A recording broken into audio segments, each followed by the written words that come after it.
afternoon, friends. The part Wally probably didn't mention is that I'm a father of 2 children.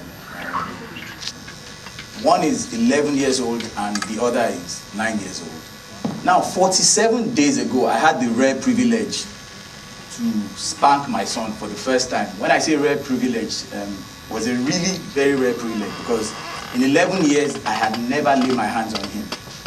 Okay, now what happened and why did I spank him? Damilola, for the first time in his life, actually got his results from school and kept it away from me.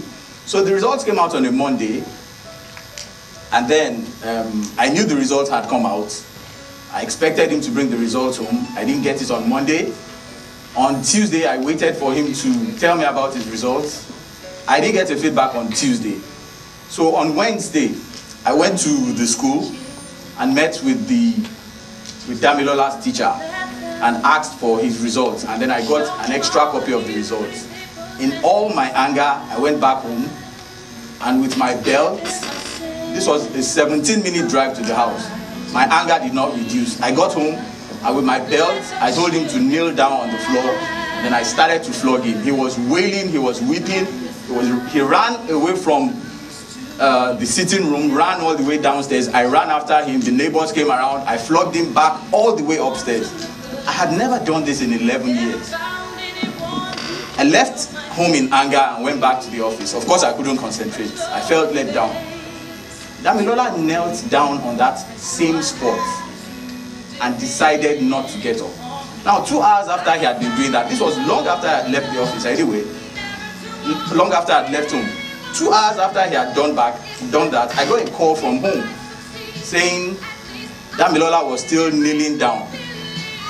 And I couldn't help it. Immediately I broke into tears in the office and I went to the bathroom because I couldn't understand why a child would do something, I would beat him, and then he would continue with the punishment on his own. I left the office and I went back home, and Damilola started to share with me why he decided not to show me his results. Now, a little story about Damilola. From birth, he had the tendency to be an exceptionally bright kid. So all through his primary school, he did exceptionally well. He was always first in his class. Even when he got to secondary school, he was always first in his class up until this particular term. He always had an average of 90 and above. Up until this particular term when he got 80. And that was where the problem was. He felt he had let me down. And so he did not know how to share with me the fact that he had got 80 as average scores. And that was the reason why he wouldn't bring his results home. Not because he was a trant, not because he was a liar, but because he felt he let me down. So he was waiting for the opportunity to come to be able to share with me that going forward he would not let me down. And that was why he could not give me his results. Now this takes me to what I want to share with you today.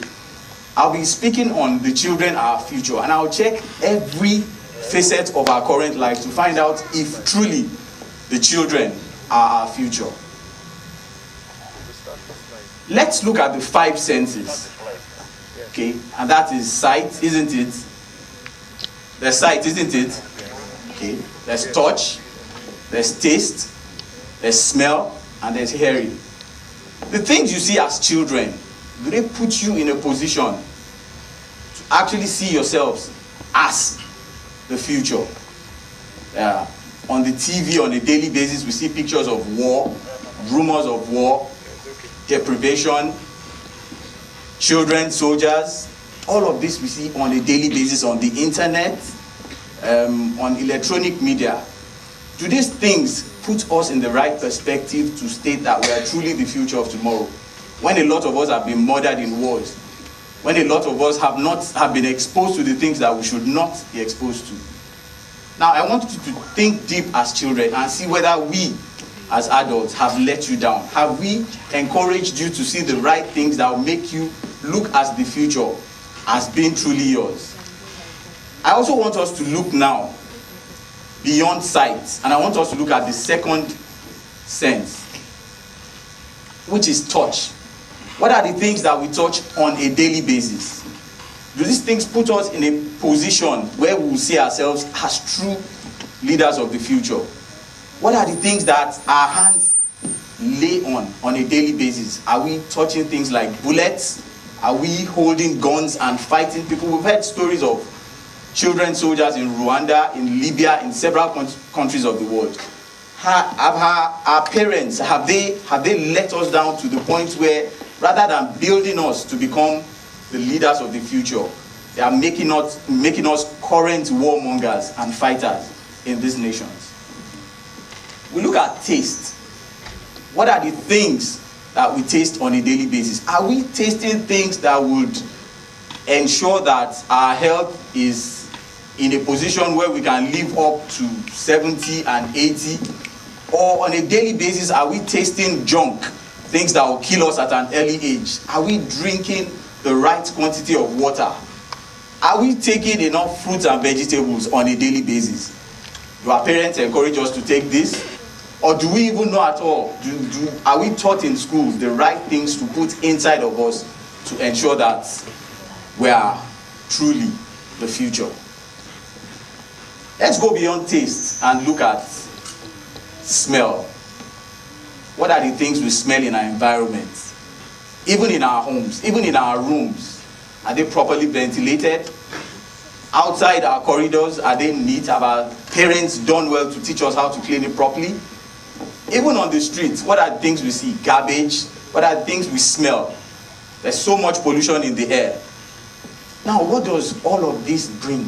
All of this comes to explain to us that our parents and the adults should do a lot more than what they are currently doing with us. If truly they want to make you and I, because I'm a child too, the future, then there's a lot more than they should do. Now, what are the things that we hear on a daily basis? Are we hearing things that calm our bodies? Are we hearing things that speak to our minds? Or are we hearing junk on a daily basis? Are we hearing stuff that are not pleasant? Are we hearing funny kind of music? Are we hearing things that do not ensure that we believe in the future and that we are the future of this nation, of this continent, and of the world? Now, let's get back to the story with Dami. When I got back home and in my discussion with Dami, what I got to find out was he felt very bitter that he had let me down, and that was why he wasn't going to show me his results. We entered into a tete-a-tete, and then we started to speak about what happened and what led to his getting 80 as an average, as against what he had got before now. And on his own, without me having to force him, he confessed and told me that he had been very playful.